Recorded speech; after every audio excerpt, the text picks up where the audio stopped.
This time on Poll Hub, we've been hearing a lot about inflation lately, and it turns out we're not alone. Plenty of other people in plenty of other countries are dealing with it, and plenty of leaders in those countries are suffering the same fate as Joe Biden. We're going to look at that. Then, Americans have been talking about gun laws for decades, but recently the conversation has shifted pretty dramatically from how to regulate them to how people should be able to use them in self-defense. We're going to look at that. And finally, our fun fact is again, kind of repetition, seasonal, but why not? It's the season for fun facts. Stick around, we'll get to it. And hi, everybody. Welcome to Poll Hub. I'm JD Dapper. I'm Barbara Carvalho. And I'm Lee Marinkoff. Well, inflation has certainly topped the list of a lot of people's concern. The annual rate of inflation in the U.S. hit 6.2% in October, and it's the highest in more than 3 decades, as measured by the Consumer Price Index.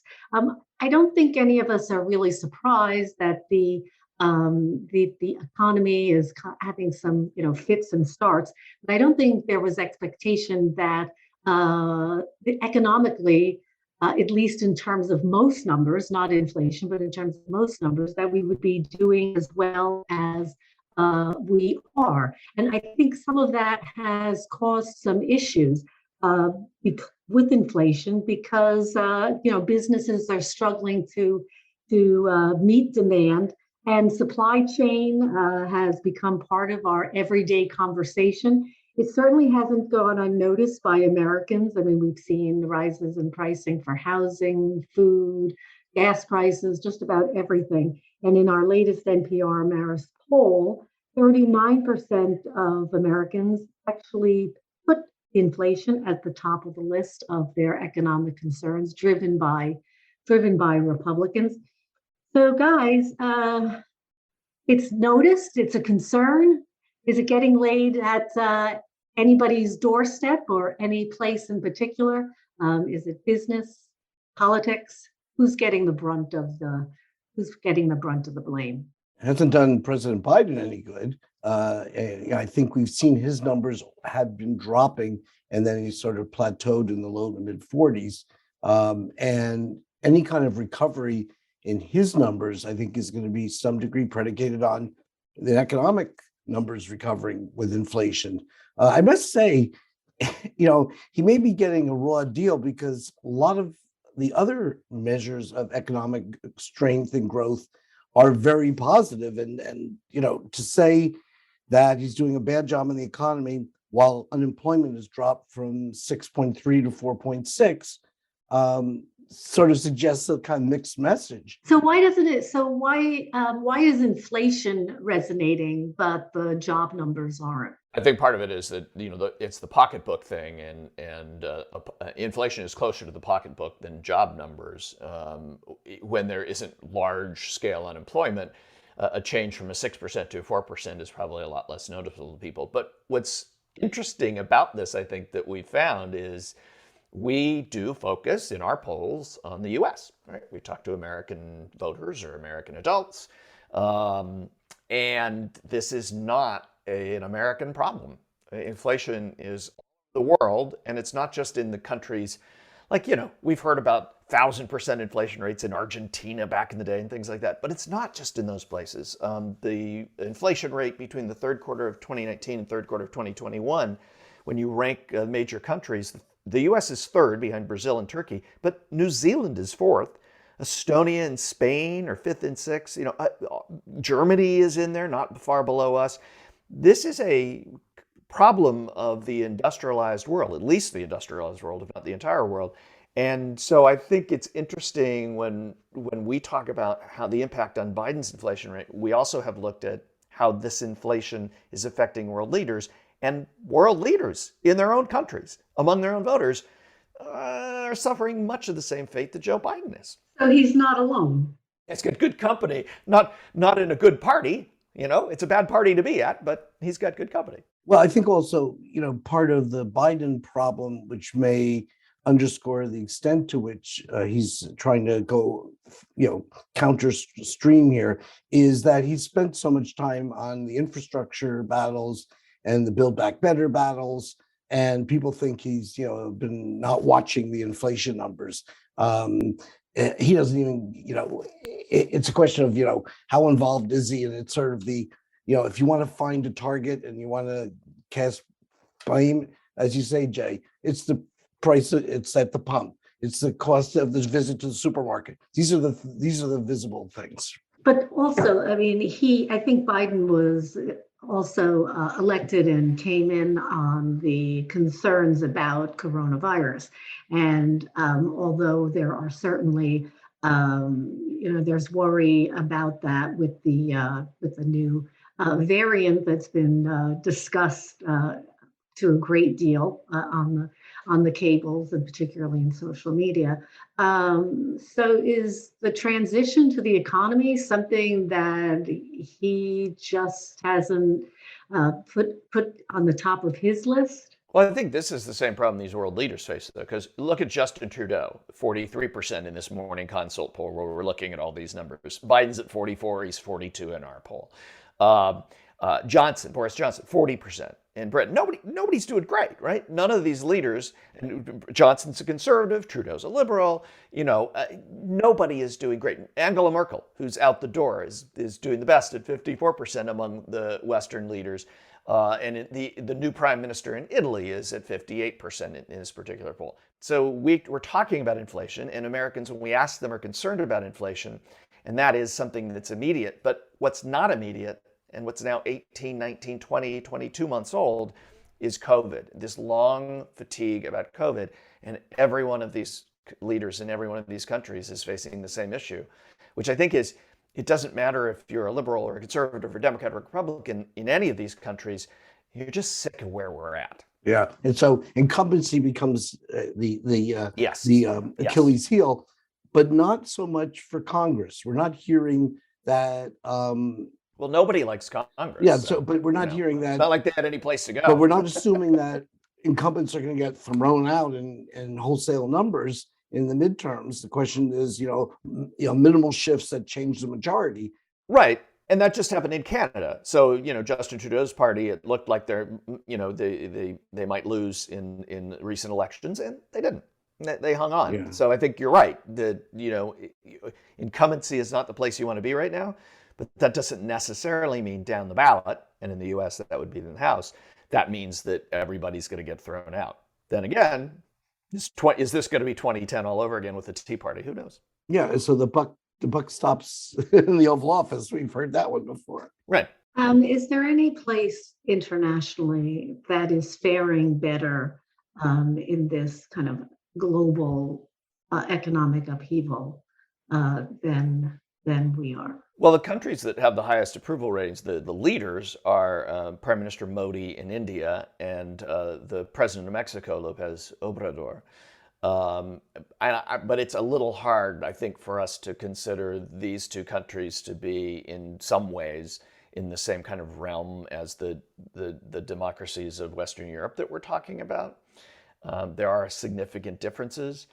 India has certainly had terrific problems with COVID, as has Mexico, and they've dealt with them in different ways. So, I think there's also local politics. India actually has had deflation over the last 2 years. So, inflation isn't an issue there, but there's different things at play in India with racial and religious things going on that maybe are more important in India than COVID or inflation. Is opening up some of the oil reserves, I mean, does that help realistically with the problems, the gas price, fuel problems? I mean, right, that's a problem. Like gas prices, that's part of the problem in all these countries is energy costs are a significant part of inflation in all of the world. And, if OPEC wanted to open up the pumps, inflation probably would drop quite a bit. I would mention one thing. You talked about the supply chain issues. And stores are having record sales during this Christmas season. They've been reporting record sales. And they're not reporting record sales on empty shelves. They've filled the shelves. So the supply chain issues, I think, are maybe something that maybe is a little bit falling away and maybe not such a big concern. But as long as gas is $4 a gallon or whatever it's going to be, That's what everybody, that's what we feel every single day. Everybody drives in America. Everybody fills up their gas tank. So, But in social media, we always get ahead of our skis a little bit. yeah. So, I've already heard the name Jimmy Carter being bantied about. Well, during the Carter years, moving into the Reagan years, there was double-digit inflation, double-digit unemployment, double-digit interest With rates. stagflation. Yeah. We're nowhere near that right now, but we can always, sort of, it's a cute headline, and so it makes it into the social media realm. I do question that Jimmy Carter is used as a weapon, though, because it was a long time ago. And if you look at who the voters are, not that many actually were. I mean, they were in junior high. The older ones are in junior high or high school, in the Carter era. So And that's my role, Jay. I mean, I'm the one who gives the eyewitness account of Gettysburg. Okay. So let's turn to the corner to something else that we've been talking a lot about. Obviously, inflation's one thing, but we've also been talking about guns a lot. And part of that is because there's been verdicts in two recent trials that involved shootings. Kyle Rittenhouse in Wisconsin and Ahmaud Arbery in Georgia. Different results there. But one thing that was in common was that self-defense was the primary discussion about whether these people who fired the guns should be convicted or should be acquitted. And it's interesting because when we started thinking about this, have we shifted? Has the discussion after 40 years of how do we control guns? What kind of rules are fair and what should we be doing? Has the discussion now shifted to, well, how should people with guns be allowed to use them on other civilians? Is that what's happened?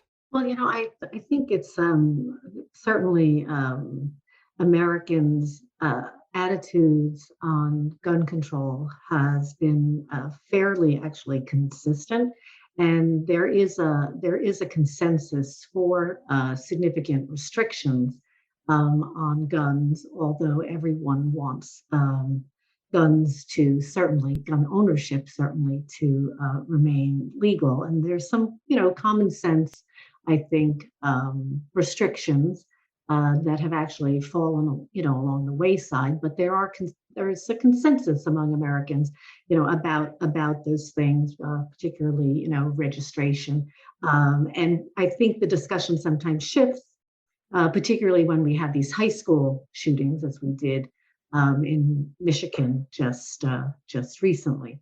But according to a morning consult poll, 43% of Americans actually approve of the not guilty verdict in the Kyle Rittenhouse case. 39% disapprove. 4 in 10 Americans have a gun in their household. And the number one reason they give for having a gun is actually self-defense. And I find that particularly interesting that we have moved to this discussion, because kind of reflect back to the early 2000s when gun sales were actually kind of stagnant and not increasing. And there was an incredible media, or I should say brand campaign by the National Rifle Association at the time to move the discussion from guns being recreational to guns being about self-defense. And I can't help but think that this is actually the result of an incredible marketing campaign that started nearly 2 decades ago.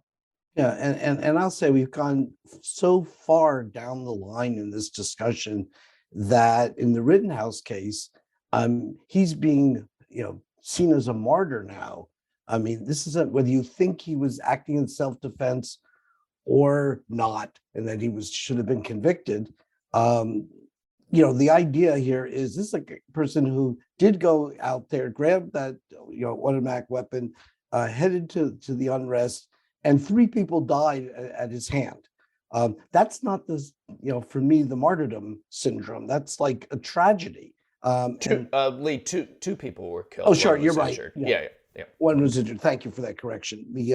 But that's not, to me, the nominee for the Martyrs Club. This is a tragedy. So I mean, I can't help but say, whoa, this is like, where are we on this question right now? And how far down the line are we drawing what sometimes is obviously a race discussion element, particularly in some of these issues. It's chilling. But I think your point is well taken about the martyrdom thing that's happening with some conservatives in Kyle Rittenhouse. We have spent since 1994, which is when the assault weapons bill passed, and then it expired in 2002, and there hasn't been any federal law of any significance. In fact, there's been some rollbacks since 1994. Yet, as Barb points out, there's not a plurality. There's a majority support for assault weapons bans, registration, a number of what Democrats call common sense gun regulations. Not one of them has passed in all of these years. And now the conversation is, at least in the last few weeks, about instead of moving towards gun regulations, some sort of gun regulations that a majority of Americans approve, we've now put it on a different plate, and is it? We put it on a different stage, and is it a complete shift in the discussion where the people who oppose gun regulations would like the discussion to be, and have they succeeded in doing that? Is this a blip, or is this, as Barb has suggested, a successful kind of marketing plan that has now paid off? And when we talk about inflation being a worldwide problem, we're really, unfortunately, a leader in a lot of instances when it comes to gun violence. It's not just an American problem, but we certainly have a very serious problem that's gotten out of hand. For a lot of reasons, which some have to do with the NRA, clearly. I just want to ask you folks, one thing here.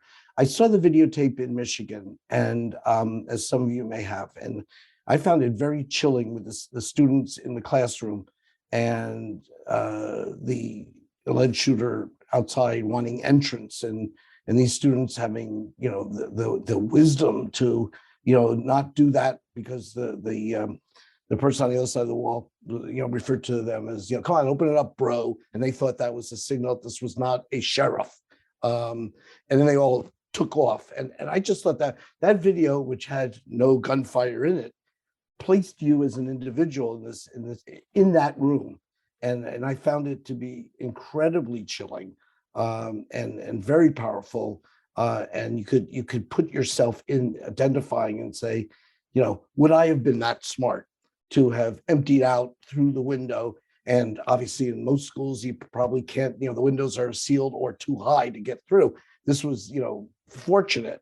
But would I have thought, when I heard that word being used, and say that's not a sheriff, that's trouble? I just thought the whole thing was just, I don't know. I always overestimate the impact of these things. Sometimes I say, boy, that's going to wake up people. that's something. And, and it kind of comes and it goes on to the next thing. We don't have much staying power on these issues.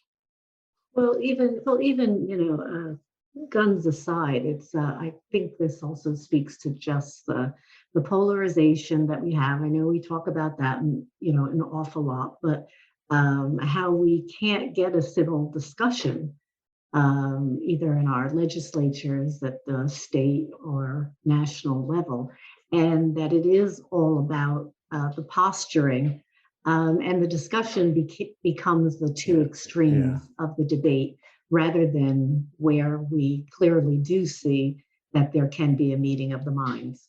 And sadly, there's a huge division on another big issue, Lee. A very Boy, serious issue. You are Just trying to get us out of the guns to something lighter. Very the difficult. Segue champion among us, for sure.